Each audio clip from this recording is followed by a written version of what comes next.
So that's what actually happened. It flashed on us. My water line blew. I ended up being in the seat of the room of the fire. And the only reason I know that is because it went from black to orange. And I'm in where the fire is. I remember doing this and it was wet. And I wasn't thinking, but that was my skin at the time melting.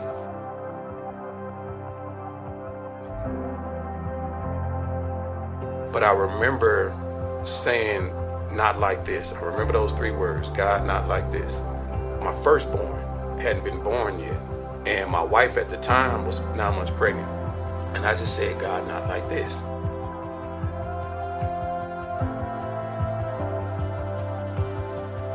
You guys know this is not just a career. This is another family. So, there's a brotherhood, sisterhood that you buy into once you come through the door.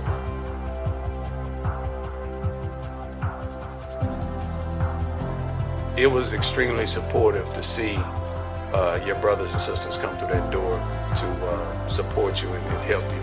And then, it gives you something to fight for, to get back to and get back in the game. The same thing like football.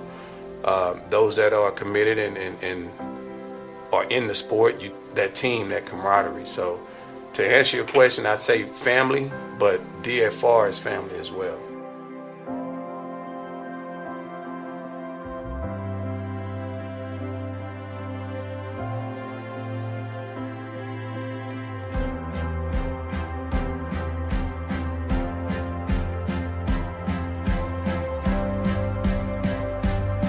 You're listening to the ATO Bridging the Divide podcast, brought to you by the Assist Officer Foundation.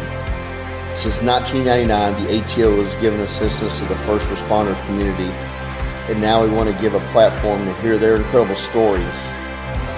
We also want to hear the stories of the many people that support us.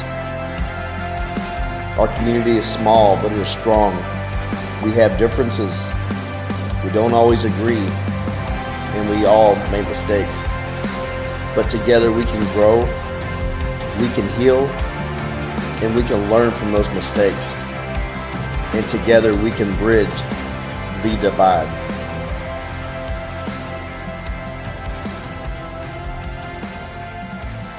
It is a privilege to welcome a member of Dallas Fire Rescue on our ATO podcast today. Our guest was born in Dallas but raised in Lancaster. He played fullback and linebacker for the University of Cincinnati Bearcats. You've been with Dallas Fire Rescue for over 20 years. You were badly burned in a 2002 house fire. He manhandled our Dallas Police Academy as a captain in 2013 to become an arson investigator. Recently, he apprehended a serial arsonist, and he was awarded the Edward D. Everett Award for Heroism and Courage. This year, he graduated from UNT, earning his MPA in this year, 2021. Is that right? Yes, ma'am. Okay. And you're currently the Deputy Chief of Arson and Explosive Ordnance. Yes, ma'am. You're a man of zero pretense. You're genuine, you're fierce, and you're a true professional. Deputy Chief Eric Beal. Thank you. Thank you for coming. Thanks for coming out, Chief. Thanks for coming, Chief. Thank you. I'll cut the check later. All right, Chief, Misty had the idea to get you on, and I can't thank her enough for getting you on. And usually when people are up at the command level, they tend to not want to get involved in shenanigans like interviews but you're amongst friends. The Assist Officer Foundation, we are so totally DFR supporters because y'all take care of us when we're out there injured and we're down in the ditch and we're needing help. Y'all come running to save us, and we appreciate it. The ATO also, a lot of firefighters may not realize this, but we also provide financial assistance for firefighters as well. And I know a lot of DFR members do not know that we do that. Were you aware that we? No, I had no idea at all. Not till today. So. Well, hopefully after today, more people will tune in and listen, and then they'll realize that we're Assist the Officer Foundation, but it's not just officers that we help. Gotcha. So, all right, you ready to dive into this? Yes, sir. I appreciate you having me. Thank you so much. So, you're a Division I football player. Yes, sir. And I think we're 8 right now. I haven't looked at the recent polls, but I know we were 8 recently. So Cincinnati. yeah, so I love my Bearcats. I have my flag in my office. It's flying and flowing pretty good. Now, I will admit, back in my time, there were no number 8s or anything like that. So I don't even think we were in Under Armour at the time. But, which is my Where is favorite Cincinnati? You still have that linebacker neck. He does. Yeah, I you're got a big intimidating. head. I have to open up. At least that's what my kids tell me. So that's true. All right, you were born in Dallas, Texas, Yes, sir. right? Yes, sir. Grew up in Lancaster. Yes, sir. All right. Yes, sir. Well, I grew up in Dallas, and you know where Parkerville and 35 is at? Of course you do. Definitely. Yeah, my uncle lived out there for years. He still Okay. has a house out there, that big house on big property of Parkerville and 35. Okay, And okay. it stood out. It's been there since the 70s. Okay. But I grew up around there too, and Lancaster's changed a lot Yeah. since the 70s. Great. Yeah. A lot of growth up. Right. Box commercial buildings are out there, but I mean, there's still some residential, but it's totally changed since my high school days. So. What does it mean to you to serve the city that you were born in and grew up in? It means a lot. I mean, to be able to give back to the community and deal with something of the magnitude of being a public servant. I correlate things a lot, and I correlate it to being a Division I athlete. So even take the helmets, for example, just the pride itself in wanting to contribute. And we talked about it being, I should have cleaned it when I came in, now leave it dirty. That means you're serving. I mean, that's just something that we constitute as service. So being able to get in and participate and contribute, but do it in your own community means a lot. To give back, not looking for a award or even a pat on the back, but just to serve. You know? Right. No, and when you're playing football, you want the helmet to look Exactly, hard. You want it to yeah. look battle worn. Exactly. And your helmet that you brought in certainly looks like that. And I'm gonna be posting a picture of it, Looks and good. it looks awesome. It looks like it's you never going want to trust a skinny chef. Right. That's true. That's right. Chief, did you? Is this something that you've always wanted to do? Is there in your childhood? Did you want to be a public servant, firefighter, police officer, maybe? To be honest, I'd have to thank my mother for that. You hear a lot of stories from public servants that may have driven or walked by a police station going up on their way to school, or going by a fire station on their way to school, and that's not the case for me.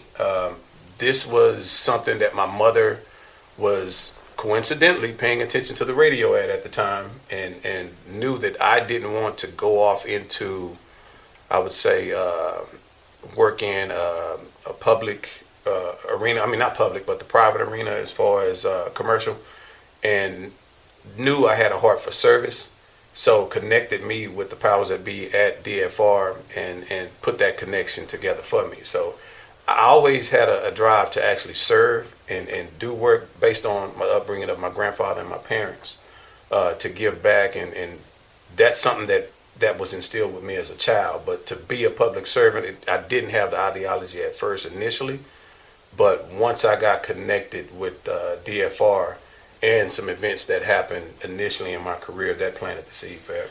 Yeah, I was reading part of your bio here, and you have somebody mentioned in there regarding the phone call you got. Oh, yeah. And the last shove that kind of pushed you in this direction. You want to talk about that? It sounds like it'd be pretty funny.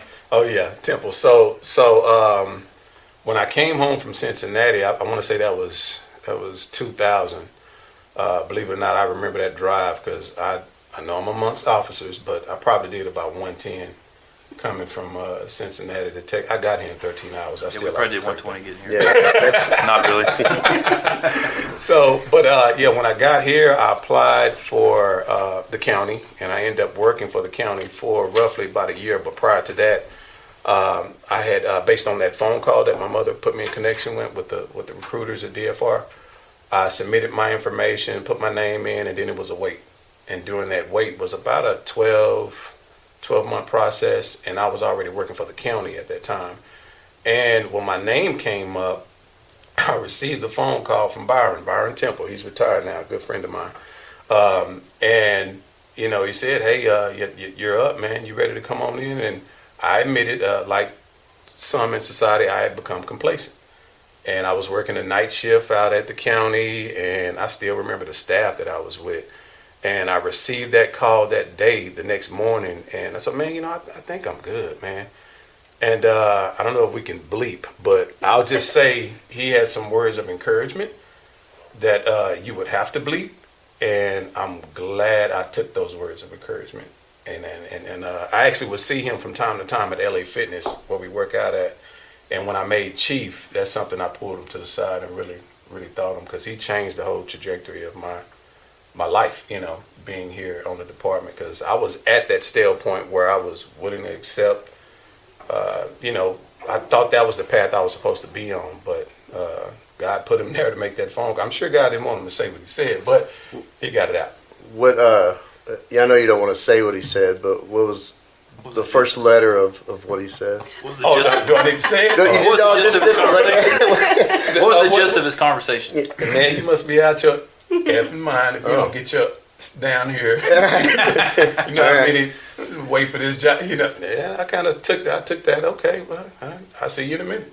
Does he know? Does he know? And hopefully he listens to this. Does he know what he meant to you in your career? Oh, definitely. I mean, every time I've seen him, because even when I know we're going to talk about it, my injuries, and that changed the trajectory of my career, I would still see him out in the field. You guys know this is not just a career. This is another family. So there's a brotherhood, sisterhood that you buy into once you come through the door. It's cemented in you from the academy, and it continues throughout your career. So I would see him out in the field in operations when I got back to the field by way of Arson, and we would just pull each other to the side. Or I would just tell people when I'm asked how I got to the department, I would bring them up every time. That's awesome. You talked about your injuries. I want you to get into that incident. Yes, sir. I read your bio, and it's pretty intense. Just reading it, I can't imagine how it's going to sound whenever you're speaking on it. It's taking you back to 2500 Kathleen on August 9th, 2002. Is that correct? Correct. And that 2500 Kathleen, that's in South Oak Cliff, and I've actually messed with some dope houses over there off that street, and those houses have been there forever, and then the wood is cheap. They're cheaply made, and it doesn't take much for them to go up in flames. Can you just walk us through it and describe what happened? Oh, definitely. I'll admit, man, I'm honored you guys would even, especially Misty, would even ask me to come up and talk about it. I haven't really touched that scenario, but I would say I probably described it 3 times in my career, in my life, since I've had it. Sometimes you kind of isolate things and put them behind you, but I think it's kind of counseling, if you would, to kind of talk through it. So I'm glad you gave me the opportunity to do that. But on that particular night, I'll even start early in that day. That was my second shift at Fire Station 38, and the first fire. There was 2 fires I got that day. So the first fire I received was off of Ledbetter. It was a grass fire. Basic, nothing to it. A friend of mine, Rufus, was the driver. He's a lieutenant now. Put it out. Gloves got wet. That may have contributed. But that was the first fire. Now, the next fire, we had multiple incidences throughout the day. And my Lieutenant Washington, was off that day. So we had a swing lieutenant in. But the next fire, that box came in roughly around 3 in the morning. I had watch. So what that typically is you listen for the calls that come in, and when a box or a fire comes, you just tone the bell out to let everyone know what type of run it is. So it will be first a few certain bells are attributed to a structure fire. So when I got up, I remember hearing the call come in. I had a little sleep of coal in my eyes, so I just hit the bell once, and then I blinked again. Oh, it's a fire. So I started wailing on the bell, and we took off. Hit the engine. We got there. We pull up in front of Kathleen, 2500 Kathleen. We pull up right in front of the driveway, and there's a walkway, but the driveway actually had a gate in front of it. It was a boarded up structure, vacant structure, but it had a gate, and we couldn't get through that way. So I jumped off as the 3 or 4 man and grabbed the cross lay, pulled the cross lay. They charged the line. We couldn't advance up to the driveway. The fire was blowing out of the Bravo side, which for us firemen talk, that's the left side of the structure. It was blowing out of the Bravo side. And we backtracked and went up the walkway to try and get it and impede it from the inside the structure. Chief Combs, he was the other three men on the back. He cut the hole in the door. It was a wooden plywood over the door. He cut the hole, and the lieutenant went in first.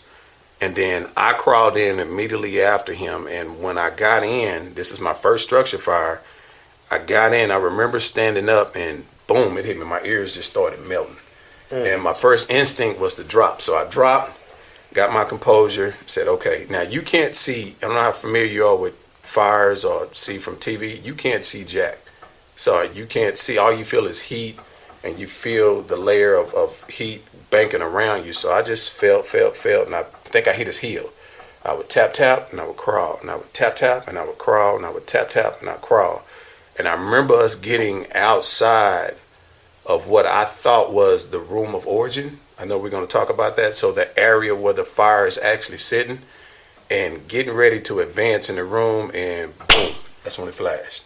So what a flashover is different from a backdraft. A flashover is basically if this room was on fire, you had a few ordinary combustibles like the chairs and things on fire, but a flashover is when the thermal layer banks down and everything in the room immediately ignites at one time. A backdraft is different, where you introduce oxygen to that environment and it becomes an explosion. So that's what actually happened. It flashed on us. My water line blew. I don't know where the lieutenant got knocked back to, but I ended up being in the seat of the room of the fire. And the only reason I know that is because it went from black to orange. Right. So when it went from orange, I knew I didn't have a line. It dropped, and I'm in where the fire is, and I remember standing and turning to my right. I remember doing this, and it was wet. But I'm like, well, damn, I don't have water. And I wasn't thinking, but that was my skin at the time melting. But it was real waxy. But the good thing about it is the fire had penetrated my hand so severely it burned the nerve, so I didn't really feel it. And I had to, it took me a while to learn all of this, but that's what I was feeling. And I was standing and I was facing, I don't know what it was, maybe a wall or something. But I remember saying, not like this. I remember those 3 words, God, not like this. And the only reason I said it was my oldest hadn't been born, my firstborn hadn't been born yet. And my wife at the time was, well, obviously she was 9 months pregnant. And I just said, God, not like this. And so once I did that, I kind of calmed myself down and I felt the wall. And then I started feeling raindrops on me. And I never knew what that was until I got out. And I said, well, okay, I just need to get away from the orange. So I just trailed the wall. So if this is the wall that I'm facing, I trailed it. I hit a corner. I trailed it. I hit a corner. And I said, to hell with it. Whatever this is, I'm knocking it down. And I backed up and just rammed it like 3 times. Boom, boom, boom. And then Lefty. Lefty was my I call him my guardian angel. I think Lefty's a lieutenant now out there, but he was on truck 23. And a 38 truck 23 came to back us up. He heard me. He cut the hole. And it's almost like the house gave birth to me off the porch. Because it was a raised porch in those neighborhoods. It was a raised porch on the Bravo side at the back. And I walked out and just, missed that second step and fell right off the porch. And it gave birth to hell itself. You know what I mean? So I can laugh at it now. But just thinking back, man, it's I wouldn't change anything. I'm one that I'm real big on perspective. I'm real big on faith, and God is never going to give you anything that you can't handle. So, I mean, yes, I ended up injured. Yes, I still deal with it to this day, reaching out to shake someone's hands, and curiosity gets them, and you'll see their eyes continuously go there, and I'm fine with that. I'm totally fine. But if they would, sometimes I'll stop and talk to them about it, because the way I view it you see an adverse circumstance that I went through, but you also see it tied to a man that's willing to not quit. So I use that as a catalyst to talk to others, talk to kids, whomever. And I'm not a cocky individual. I know I'm a deputy chief. I know I'm an executive, but I'm a person, and so are other individuals around me. So that's my backdrop. That's my story to it, and that's the way I use it. What God gave me. And I was able to successfully go out with the help of Misty to the academy and face that challenge. That's something that I was I joined the department to stay in operations, and I knew once I transferred over to prevention, I wanted to get back to arson, to get back to the field somewhat. I knew I couldn't fight fire anymore, but I could be back out in the field with my sisters and brothers that I came on with. And going through the academy was going to be a challenge for me because, I was right-handed. I had to learn how to shoot left-handed. I could still write right-handed, but shooting a gun and everything, I had to, reteach myself all of it, feed myself, everything. So we're going to get into I'm going to let Misty touch on the academy and how that went. But as far as your injuries, we're sitting here with you. You see your injuries. I want to kind of get into the burn types. Yes, sir. People hear about first degree, second degree, third degree, fourth degree. First degree is like just the outer part of the skin and just gets some redness and a little bit of sensitivity. The second degree involves the epidermis and the lower dermis. And you have blisters, you don't have swelling. And third degree destroys the epidermis and the dermis, and it goes into the lower tissue. Fourth degree goes through both layers of skin as well as the deep tissue and involves muscle and sometimes bone, and it burns the nerve endings. They're destroyed. What type of burns did you receive, and to what percentage of your body when that happened? Let's see. So breaking down my regions, the percentage, majority of the damage was suffered to my hands. Okay. I did receive some second and third degree on the back of my neck, my stomach across, like the base of my stomach, and I think that was because of my belt. But the severe burn injuries were fourth degree to my hand. So the left pinky received fourth degree all the way to the bone where it had to be amputated at the tip. And throughout, all of the nerve endings were kind of shot. I still have some nerve endings in my hands. What's a nuisance to me is that some areas I don't, and where it's fixed, they had to fix it with pins so that I would be able to just grab a cup. Right. At least have that ability. And these are something what they call swan, where they're fixed in that area. They didn't pin them, but over time they just kind of swung and stuck themselves like that. So majority of it, I would say, is fourth degree on my hands. If I had to guess a percentage, I would say 15 to 20% because it was mostly just my hands. Right. And that amputation, that's pretty much it for the gist of it. With the recovery of a burn, that's lengthy. Yeah. And I was doing some research on the types of burn. I'm not that smart, so I have to read. So correct me if I'm wrong. You had at some point you have to scrape off the skin, and infection is says paramount with that kind of injury and the healing. Did you have to go through all of that, and what kind of time frame are you? Let's see. So this was August. I would say, okay. And this is where I guess the male macho, fireman macho, big headedness came in. Yeah. The athlete came in. I remember my lieutenant that was off came in, and hell, I'm in the bed and I'm apologizing. I'm like, Lou, I'm sorry. I messed up. I messed up. That's my bad. And they're looking at me like I'm crazy. So based on that, and my wife, I'm like, look, I can get out of here. I just need to get back to work. I left the hospital in a week. And within another week, I caught an infection. I mean, you basically described what went on. Yeah. Now, before all of that, I was going through debriefing where they had to come in and scrape the dead skin off. Yeah. And dope you up with whatever medicine they can give you to numb you to just go. It was just a little room with a metal bed, and they would just scrape just scrape the dead skin off, scrape the dead skin off. And when I caught the infection, I don't know if you can see those indentions.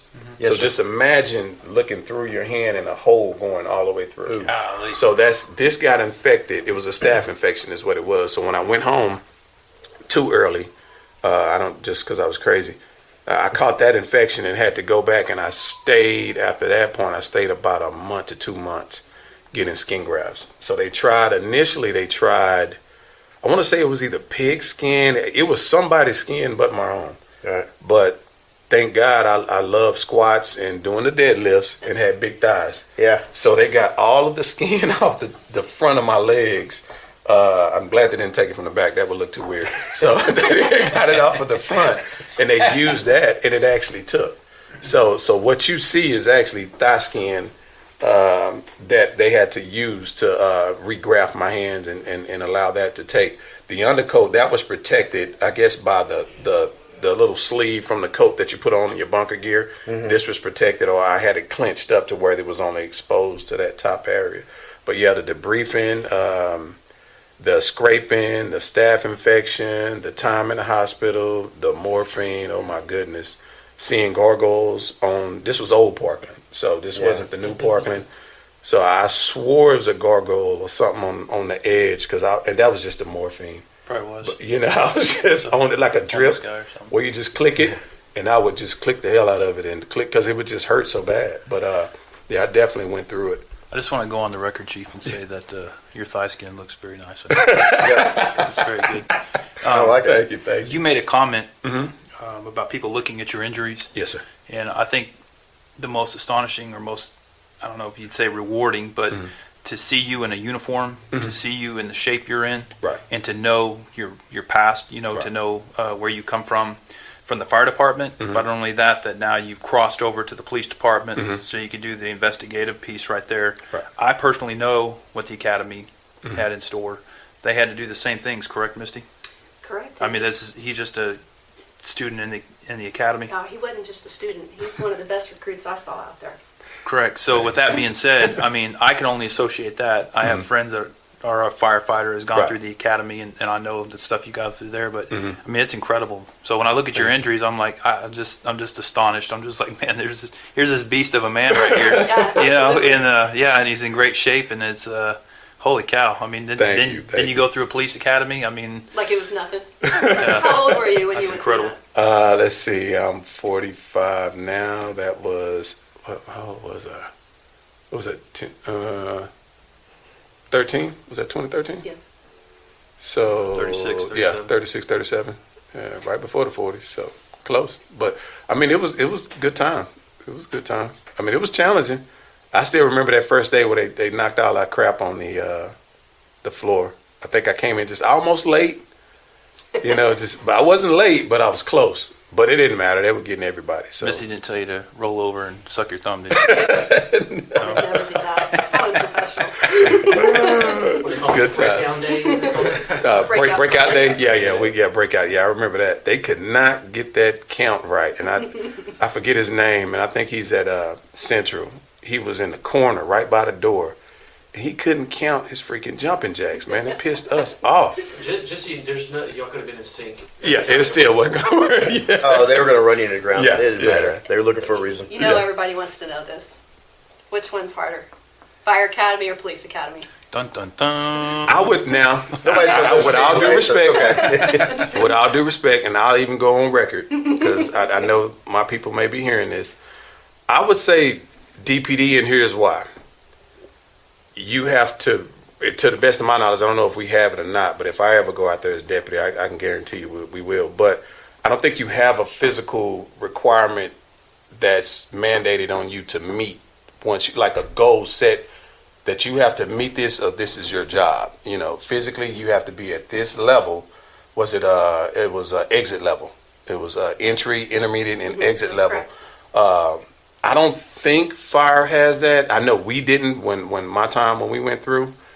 We didn't. We did a lot of PT. We did a lot of exercise, and it was great. But for someone that has a mindset that wants to work out, it don't seem easy. But if I had to compare the two, I would say you all have it because of that element of the standard. But then going through the burning structures, that's a whole different piece. So, that's a different animal within itself. But I do love I'm real big on fitness. It's just something that's in me. And having that standard that you have to meet and, that challenge up front, I really applaud that. So I'd say that. But before we jump into that academy, I have one last question regarding Yes, sir. this. Where did you find your strength? I know you said you were getting ready to be a new father, correct? So that had to be very difficult, not only on you having a newborn child there, but your wife as well, right? Oh, definitely. Where did you find your strength? I know you've mentioned God, so I'm assuming partly, but I lean heavily on my parents and the upbringing they instilled in me. Just a never quit attitude. My father wasn't much of a talker. He was all about action. He worked for DPNL. It's old. That shows you my age. It's Encore now, but it used to be DPNL, and that's when they were with the green trucks. So he was way back then. But I would always see him come home, funky as all out, get out, but working. Just a working man coming home, providing, and then my mother doing the same, and just through all the adverse circumstances that they had to deal with. Just watching them, I get a lot. Me and my sister, it's just us two. I get a lot of my strength from them. Then my faith, and of course my wife at the time. We're divorced now, but we're still great friends. We a story popped up, but we really leaned on each other to get through that process. That was challenging, but without the assistance of DFR. Now, I will say this, my love for the department came from this incident. And not just from the incident, it was the recovery. So it's more or less when you look up and you're in the and I joke about this all the time. I don't know if it was the nurses or what, but you look up and you're seeing a blue shirt come through that door. It doesn't matter if it's black, white, male, female, but there's a blue shirt that has DFR on it coming through that door. Maybe that's why all the nurses were coming down there, because there was a fireman coming through the door all the time. I don't know, but I got a lot of I got treated well by nurses. Like maybe they were just seeing my company, but it was extremely supportive to see your brothers and sisters come through that door to support you and help you, and then it gives you something to fight for. To get back to and get back in the game. The same thing like football. Those that are committed and are in the sport, you twist the ankle, you twist the knee, whatever. You want to get back out. You want to kind of tape it up, put some ice on it, and go. Now you have the concussion protocol. We know we tackle different now, so but still, that team, that camaraderie. So to answer your question, I'd say family, but DFR is family as well. So intermediate family and internal family with the department. Chief, we heard about your physical recovery. What, from a mental recovery aspect, how hard was that, and what did you lean on for that? And I know you clearly been an athlete and dealing with multiple injuries. I know you tore your ACL and you had to recover from that. But from a mental standpoint, how did you deal with that? I'll be totally honest with you. I didn't seek any counseling. I wish I had, but this within itself is still counseling. Right. A brother of mine, Shuford, he was our chaplain. He kind of took me through the same process where he was writing a book, and he asked about that incident. So anytime I would have to relive it, I walk myself back through it, and that within itself gives me the time to really talk about it, because to be honest with you, I just kind of took the approach. I sheltered it, put it away, and said, hey, let me get back to supporting my family. My transition was, I admit I was a little bit down on myself, because, if you take the use of your hands from you in one blink, I remember leaving Parkland one time, and it may sound nasty, but I had to use the restroom, and I could not go because I had realized, damn, I can't even wipe myself. Yeah. That bothered me. That I'm like, damn, I can't button my shirt, I can't drive, and I was kind of falling back into that complacent individual that didn't want the job at first. Right. So I remember being at the rehab at Park. It's not Parkland, but it's connected to Parkland. And I used to love to lift weights before the incident, and I wouldn't touch a weight because I didn't think I could do it until one of the, I think her name was Marie, one of the assistant nurses advised me to go over and just do seated chest press. You know, because I was afraid I couldn't grip it, and you know, you doubted yourself. And then that kind of sparked something, made me, okay, well, let me start with it. Okay, I can move it. I can start doing chest press. And I slowly started to build myself back up until I started looking like the tick. And I figured out I better do something with my legs too. So, yeah. So I kind of branched out. So, but, well, you clearly recovered physically and mentally. In this, it is therapeutic to talk about this stuff. Mm-hmm. And that was one of the visions for this podcast, is to give people a platform to talk about their stories. Right. And we're going to have different kind of first responders on. We're going to have DAs on and doctors. I want doctors and nurses and actually organizations that support us. Mm-hmm. And I want them to tell why. Not everybody's going to have as critical incident as you've had, but there is no first responder that hasn't done a job for any length of time that hasn't been worn down from all the small things over time. I'm gonna let Misty. I want to talk about the academy. Okay. And how learning to shoot with your offhand to qualify. Yeah, when he came out of the academy, that's the first thing I noticed. Mm-hmm. Well, that's not the first thing. The first thing I noticed was your physical representation. I mean, just a massive athlete. Right. And he's a beast. And so I was fascinated. And then you also having fire. Right. And I can't take credit for being your coordinator, but I did spend a lot of time with Class 331. Right. And I remember you wearing some special gloves. Mm-hmm. Yep. But what I remember most is there was not 1 ounce of feel sorry for yourself. I mean, you just showed up as an older captain that's already been through, you've already proven yourself. Right. And just brought it every single day with an attitude that I'm going to do this and I'm going to do it right. And I think I told you at the end when you guys when you were TCOL certified, that I would go into a house, whether it be police, fire, whatever, with you any day. Cause, I remember it. Such an inspiration, and thank you. But you are rare because you're a firefighter and technically a peace officer. Yes, ma'am. And I find it very interesting that I don't know anything about arson investigations. Yes, ma'am. And I'm sure a lot of the people listening, they don't understand how they work. And you just caught a serial arsonist in Dallas. Yes, ma'am. And so I think you should tell our listeners about the details of that. Yeah, oh, definitely will. For the record, let me make sure, because I'm really big on giving my people their props. That was Lieutenant Salazar, Captain Forbes Scott, and a collective effort of your CRT team. So that actually caught Central? Yes. Okay. That caught that individual. Now I'm the executive that got the but I didn't do it. But I reported it to my command staff. But it was a joint effort, and I'm greatly appreciative of it. So you're right. That's it's a difficult crime to solve, because initially your evidence to prove it is typically gone. So how it generally starts is, how my division works is, we have a responding unit that's kind of correlates to patrol, and I try to compare them to DPD. That's 684, 685. Those are our investigative units that go out to the initial fires and conduct what we call an origin and cause.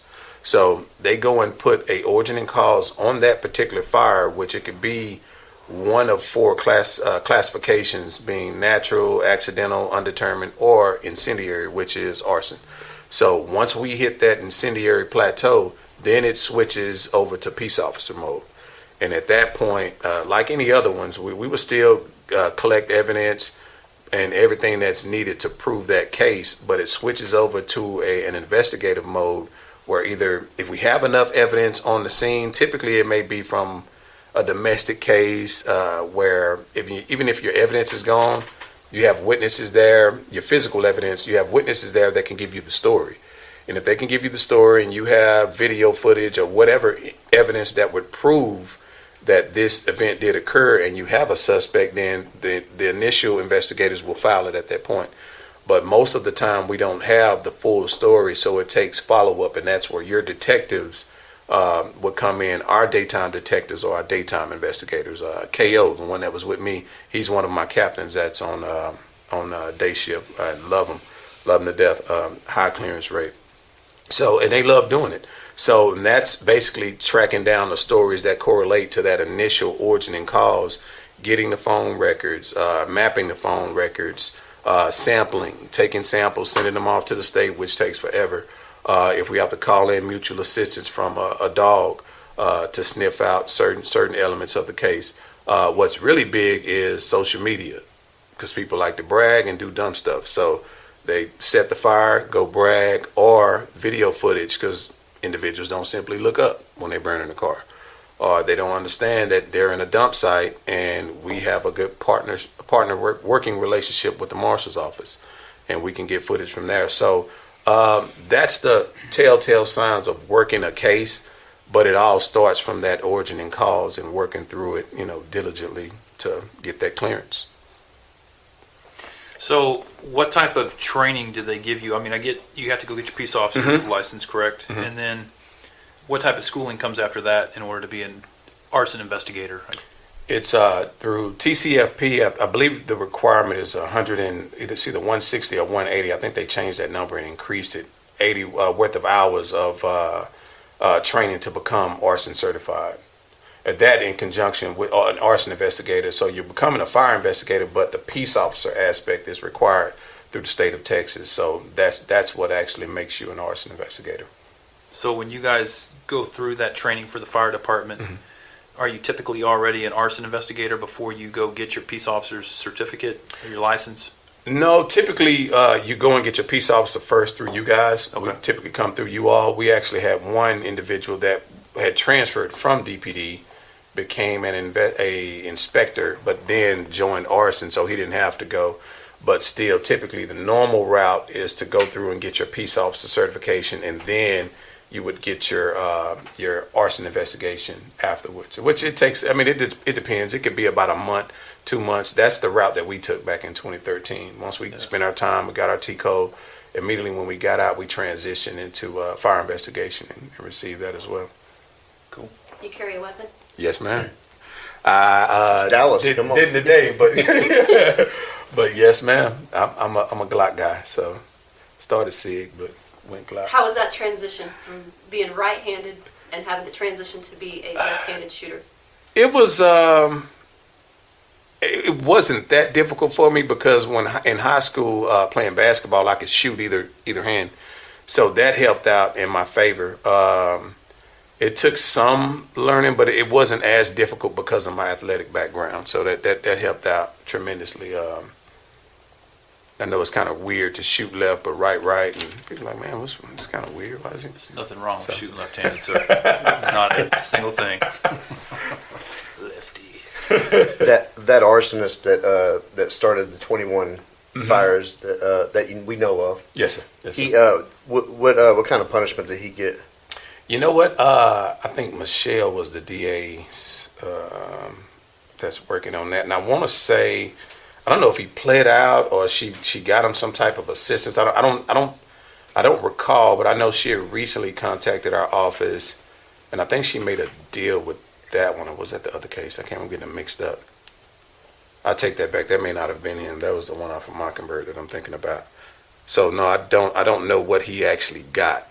I'll look it up when I get to work. Okay. Yeah, I'm curious now. Yeah. I'll text you and let you know. Yeah, that one was an interesting case. I mean, he was, and it wasn't huge. There weren't huge items, but some of them did, because when he would set it adjacent to buildings, and then it would kind of trail over to the structure, and then it would get a little out of hand than what he anticipated, I'm assuming.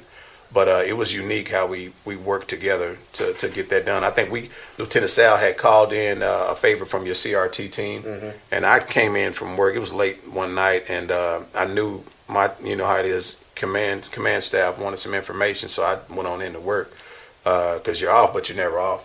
Right. So I went in, and they were already meeting, plotting, planning, you know, to strategically look at mapping out where he had been along the DART rail line from Walnut Hill down to Parkland, and you could see little trails of boxes with fires that were called in, miscellaneous fires, and then we just tracked them down and found video footage over, I'll say about 4 or 5 of them. And he did us a favor because he never would change clothes, and he had those distinctive red shoes on in every photo. And that interview, that interrogation was very interesting when they got him. And they got him, like, I think was say within 24 hours of that meeting. Were most of the fires, was it downtown? Majority, Parkland area. He had a few up. I think as he would work, we figured he stayed up north because he would set some as he would go back, but majority of them would be down in the Parkland area. So, Chief, what other than that type of arson investigations you just did, what other kind of crimes do y'all assist DPD with? Is it any time the body's burned, or how often do y'all assist our guys? yeah, if that is, we have had situations where you may have had a murder and someone's trying to get rid of the body. They'll call us out. So any burn injuries, they'll call us out to it. And we typically wait on the ME to give us a determination, and homicide. We kind of work collectively together. But you'll also get, criminal mischief. What's the other one I'm not thinking of right now? Not criminal mischief. I'm drawing a blank. Cannot remember the other case. But I mean, anytime you guys call us out that may have some type of relation to fire or arson, or something that you know they may be kind of sketchy about, if we should have some involvement, we'll show up and we'll just work it out with that particular detective. A recent case that I had, what we have is a 104, which is a on-call chief. And because we only have those 2 units, 684 and 685, available for the entire city on 24-hour shift. And if they run, then the call for assistance or call for that resource is just not available sometimes. And C shift, which was last Friday or Thursday, I believe it was Thursday going into Friday, they were running. And that's when they got that 3 alarm. And I knew they were busy. So with the Axon cameras now, we can go live through the respond feature. So I just logged in and saw where they were. They weren't even at the 3. They were dealing with another suspect at a McDonald's that burned something. So once they cleared up, they said they didn't need me, but they called me back at 4 in the morning because of a CIT case they had off of Leanne. And he ended up not burning much, but I told the 2 DPD officers that were there, the guy from New York, I can never say his name, Shanusu or something. But you're cool. Not a Texan. Yeah, he wasn't a Texan, but he was a good dude. Him and his partner. But they made the call. The guy lit a fire in a rear structure. It was a shed, and they put it out. They put it out. But thanks to them, their body camera provided the evidence that we needed. I mean, you saw the guy actually light the fire, so everything is in the story. He didn't even burn much. Some ordinary combustibles, but he was trying to light the structure on fire. So. It ended up being a pretty simple case, but they did an excellent job on that one. So anytime they call us out, our goal is to respond, even if we have to stretch our resources. Arson, we don't have that many resources, but we have plans in place to, make those necessary calls when need be. Well, I have to say, I'm sitting here looking at your collar, and you got those 2 stars sitting there, and you're hulking man. And I want to know what's next for you. What next step are you going to take for the city? My goal is just to contribute. I'm in the game. That's what it's not a game, but I'm in public service. I'm for fire. My goal is to not stop. So right now I'm finishing up. I graduate in December with my MPA at UNT. And it's in the back of my head, but I just haven't. I know I'm probably going to do it. I'm thinking about a second master's in emergency management because I'm in one of the classes now as an elective. and I kind of like it. So, but going in, the plan was when we were going to have a UNT program here, it was going to be at Dallas at City Hall. And the moment I signed up, they canceled it.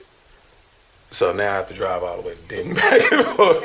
But I had already committed. And then at that time, my goal, I was looking at, I talked to a professor that day, emergency management or a public administration. So I chose public administration, but I'm kind of dead set on going back and getting that emergency management. And then looking to stay within command, advancing, either becoming assistant or chief or, another department after I'm finished here at DFR. I believe my goal is to either go state or something like that. You're still a very young man, and I have you no don't realize doubt. that you're the youngest one at this table. Yes. Am I? Yeah. Yes. Really? Yeah. Okay. No, we're just joking. No, you really are. Yeah, when you said you had 40,000. Yeah. Well, I said there were turned 2 stars, October and 1st, so yeah. I'll be 45, Well, Lord willing. I have You're no still doubt. 44, so yes, Yeah. yeah. Oh my God. You guys even working perfect. Now I really feel like shit. Yeah. We're just a year off, Chief. Yeah. Close. Got you.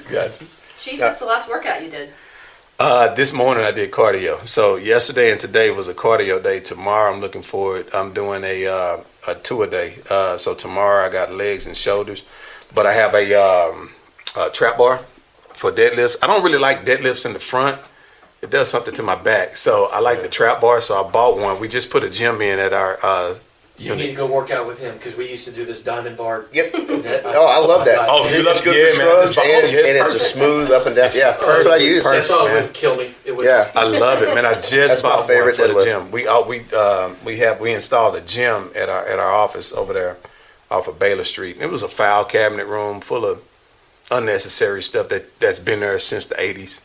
Yeah. So we got rid of it. Got a gym, something more useful than just paper. So I'm planning on breaking it in tomorrow evening as a tool. Get it? I can feel that highly motivated inspiration. But I mean, I haven't did deadlifts in so long, so I'm really looking forward to that trap bar. Oh, it's nice. I love it, man. I haven't did one since I say about 4 or 5 years. But I've been looking for. Someone got my. I don't know where it's at. Somebody walked off with it, it grew feet. So It happens. Dallas. All right, Chief. I want to give a mention and a prayer for the Leos family.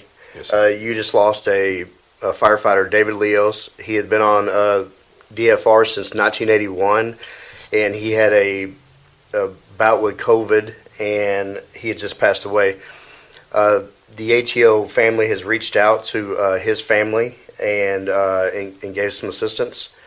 I know it's got to be he's the first firefighter I just read that Yes, sir. that y'all have lost, and Yes, sir. and we've had several officers and city employees with that, even the non-sworn with our department that have come down with COVID, and y'all have as well because Yes, sir. people, we never had a lockdown.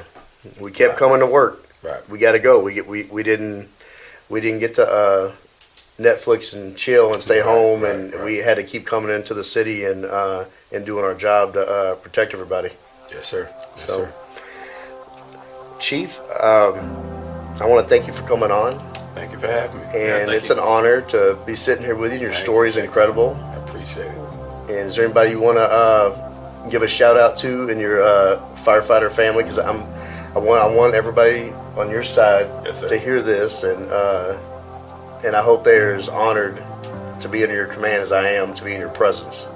Well, I mean, I couldn't just shout out one individual person, but the department as a whole, because the individuals that are presently there and those that have left for retirement mean so much to me. Our brothers and sisters that go out every day, just as you just mentioned, never got that time off or an alternative schedule. Had to keep going and answering that bell. So the individuals from ops, individuals from dispatch to prevention to arson to maintenance to the civilians that support us. So every human resource that we have, I give my shout out to them because the badge that we wear represents them as a whole.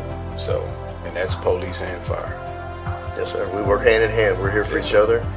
I think that's a perfect way to wrap it up. sir. Thank you. Well Thank you. spoken. Appreciate it. Thank you for being on. Appreciate it. We thank you for your service. Thank you. Thank you for yours. I appreciate it. Guys, for more information about Assist the Officer Foundation, go to atodallas.org. If you want to look us up, donate, please give it a look. Thanks for listening. Hey brother, hey sister, I'll never give up on you. Hey Mrs., hey mister, I'll see this all the way through. No matter how far the sun and the moon, I'll never give up on you. Down when you're lonely, I'll pull you up. Life leaves you heavy when the going gets tough. I'll be your shoulder, together we'll run. Up from the bottom, yeah, we'll rise above. Hey brother, hey sister, I'll never give up on you. Hey Mrs., hey mister, I'll see this all the way through. No matter how far the sun and the moon, I'll never give up on you.